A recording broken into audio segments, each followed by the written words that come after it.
The death penalty carried out for political crimes and actions against the state is used as the ultimate tool of repression, which eliminates the possibility of appeal and closes the road to justice.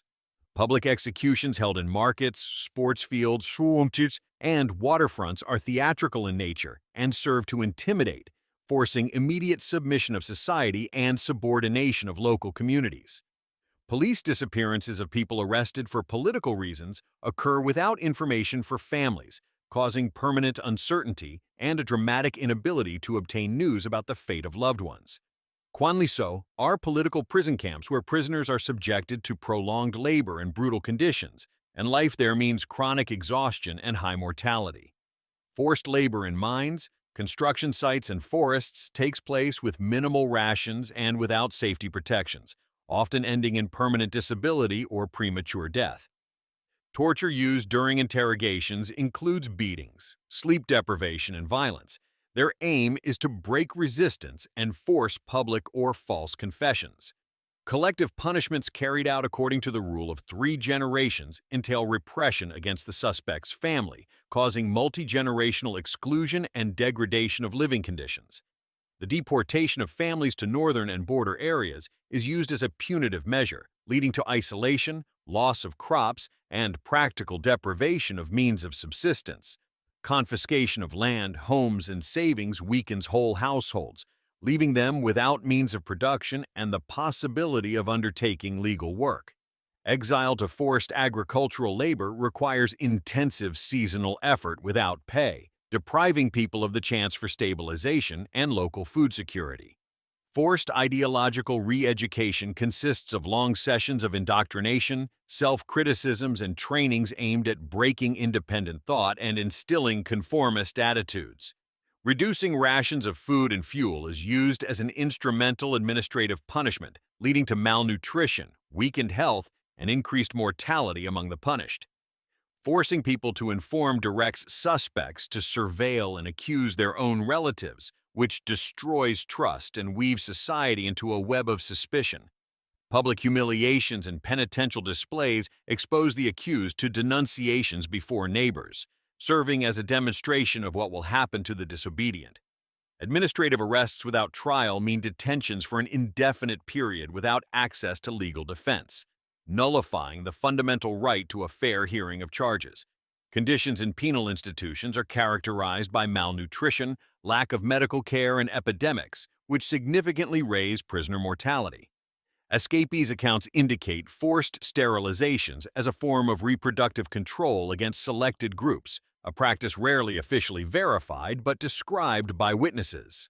Torture of arrested women is a repeated and cruel element of repression that leaves lasting physical and psychological harm. Punishment for watching and distributing foreign media can result in arrest, confiscation of equipment, and according to reports, even the death sentence in extreme cases. The imposition of high fines and fictitious donations to the state serves as a mechanism of economic repression that deprives citizens of means of subsistence. The Songbun scoring system classifies individuals socially, deciding access to education, employment, and housing, which condemns entire families to long-term restrictions. Confiscation of passports and documents prevents legal travel and isolates citizens from international assistance and the possibility of applying for asylum. Forcible dispatch of young men to service and hard labor is used as punishment and mobilization, depriving them of prospects for a normal life and education.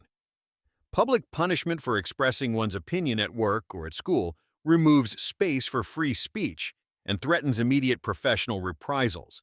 Using healthcare as a tool of repression includes denial of treatment to those deemed disloyal, instrumentalizing medicine against citizens. Mass relocations of rural populations are often carried out under the pretext of development plans, but their result is the destruction of local communities and loss of livelihoods. Sanctions for allegedly improper clothing, hairstyles, or cultural symbols serve to enforce conformity and carry administrative penalties.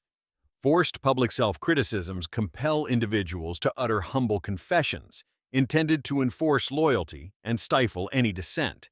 Possession of foreign data carriers such as a USB drive or a phone risks confiscation of equipment, arrest, and political charges restricting access to information. Administrative freezing of funds and closure of businesses are tools aimed at entrepreneurs, depriving workers of sources of income. Dismantling houses and farms for firewood in winter is practiced as punishment and a way to exhaust families, depriving them of basic survival resources. Penalties for contacts with foreigners include accusations of espionage, arrests, and deportations to labor camps, isolating individuals from the international community. Sanctions against doctors and teachers for alleged political errors result in demotions, arrests, and dispatch to forced labor, undermining trust in the health and education systems. Restricting access to medicines and basic therapies is used selectively as a punitive tool, leading to deterioration of health and deaths. The school system is sometimes used to isolate children of low social status, depriving them of educational and professional prospects for the future. The forced sending of convicts to penal military units imposes dangerous tasks on them at the front and in extreme conditions, greatly increasing the risk of loss of life.